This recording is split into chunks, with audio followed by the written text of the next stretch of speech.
Assalamualaikum warahmatullahi wabarakatuh. Hai semuanya, perkenalkan nama saya Maratus Solihah, mahasiswi dari program studi Bimbingan Konseling Islam Universitas Islam Negeri Sultan Haji Muhammad Idris Samarinda. Jadi video ini saya buat yaitu untuk memenuhi tugas mata kuliah pengantar psikologi yang diberikan oleh Bapak Muhammad Hasan Abdillah, SPSI MPSI. Jadi di dalam video ini saya akan menyampaikan tentang pendekatan behaviorisme, yang dimana dalam materi pendekatan behaviorisme tersebut saya akan menjelaskan tentang teori dan tokoh pendekatan behaviorisme, langkah-langkah pendekatan behaviorisme, prinsip behaviorisme, serta kelebihan dan kekurangan dari behaviorisme tersebut. Sebelum masuk ke materi, kita pasti bertanya-tanya, apa sih behaviorisme itu? Jadi, behaviorisme merupakan salah satu aliran psikologi yang dimana aliran tersebut meyakini bahwa untuk mengkaji perilaku individu harus dilakukan terhadap setiap aktivitas individu yang dapat diamati, bukan pada peristiwa hipotesis yang terjadi dalam diri individu. Oleh karena itu, penganut aliran behaviorisme menolak keras adanya aspek-aspek kesadaran atau mentalitas dalam individu. Pandangan ini sebetulnya sudah berlangsung lama sejak zaman Yunani kuno, ketika psikologi masih dianggap bagian dari kajian filsafat. Oke, kita masuk ke poin pertama, yaitu tentang teori dan tokoh pendekatan behaviorisme. Salah satu tokoh yang menganut pendekatan behaviorisme yaitu Gege dan Berliner. Gege dan Berliner menjelaskan bahwa teori behaviorisme yaitu behaviorisme adalah tentang perubahan tingkah laku sebagai hasil dari pengalaman. Pandangan yang menganggap seorang pelajar pada dasarnya pasif, namun merespon stimulus dari lingkungannya.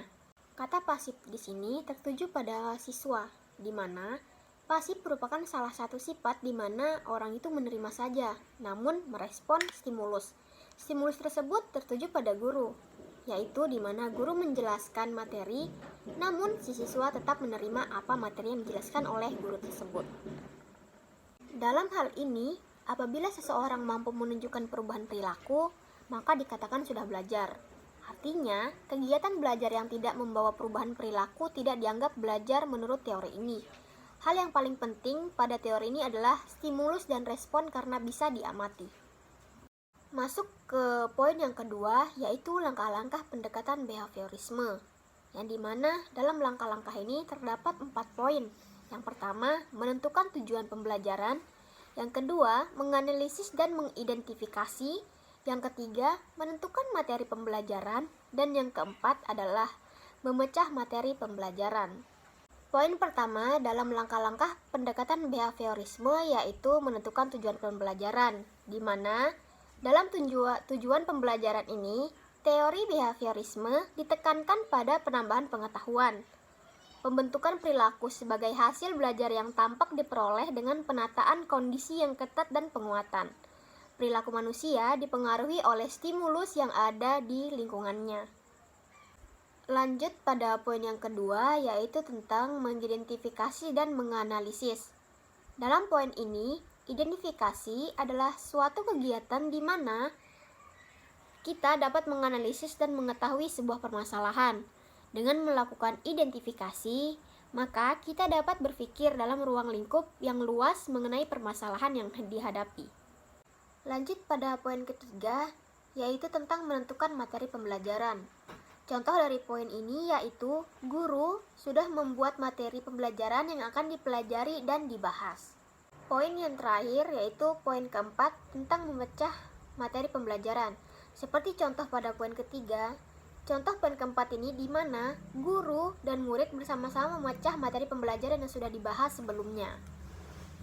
Setelah membahas teori dan tokoh serta langkah-langkah pendekatan behaviorisme, saya akan lanjut pada pembahasan prinsip pendekatan behaviorisme. Pada poin prinsip behaviorisme ini mencakup tentang stimulus dan response, reinforcement atau penguatan, penguatan positif dan negatif, penguatan primer dan sekunder, kesegeraan materi penguatan, dan pembentukan perilaku. Saya akan menjelaskan poin pertama yaitu stimulus dan response. Jadi contohnya adalah stimulus adalah apa saja yang diberikan guru kepada siswa, misalnya alat peraga, gambar atau carta tertentu dalam rangka membantu belajarnya. Sedangkan response adalah reaksi siswa terhadap stimulus yang telah diberikan oleh guru tersebut. Reaksi ini haruslah dapat diamati dan diukur. Selanjutnya yaitu reinforcement atau penguatan. Reinforcement atau penguatan adalah respon terhadap sesuatu perilaku yang dapat meningkatkan kemungkinan terulangnya kembali perilaku tersebut. Penguatan dapat dilakukan secara verbal dan nonverbal, dengan prinsip kehangatan keantusiasan, kebermaknaan, dan menghindari penggunaan respon yang negatif. Selanjutnya yaitu penguatan positif dan negatif. Penguatan positif adalah penguatan berdasarkan prinsip bahwa frekuensi respon meningkat karena diikuti dengan stimulus yang mendukung atau rewarding.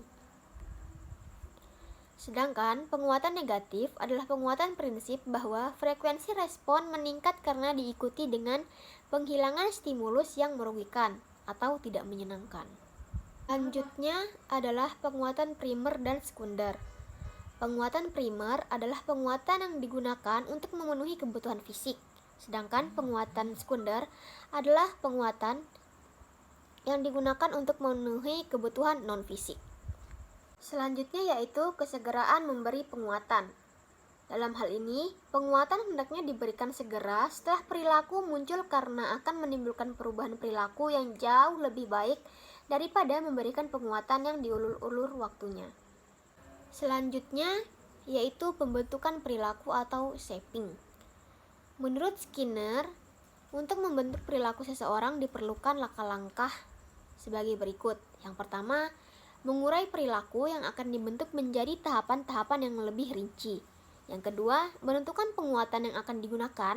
Dan yang ketiga, penguatan terus diberikan apabila muncul perilaku yang semakin dekat dengan perilaku yang akan dibentuk. Untuk poin yang terakhir yang tidak masuk dalam PPT yaitu kepunahan. Dalam hal ini, kepunahan akan terjadi apabila respon yang telah berbentuk tidak mendapatkan penguatan lagi dalam waktu tertentu.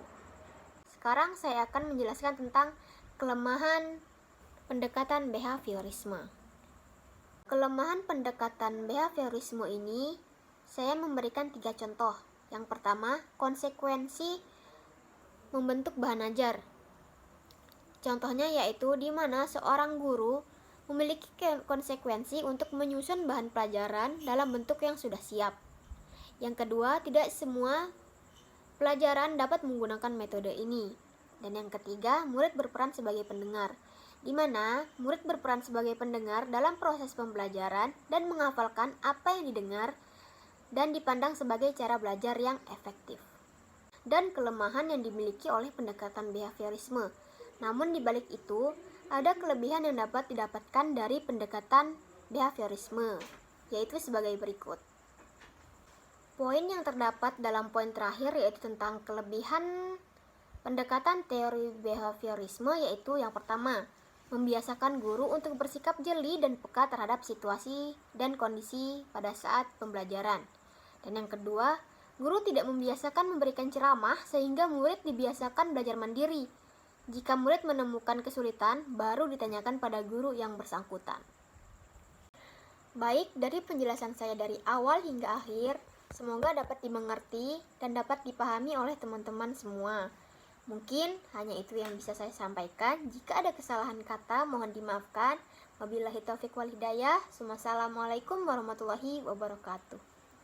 See you.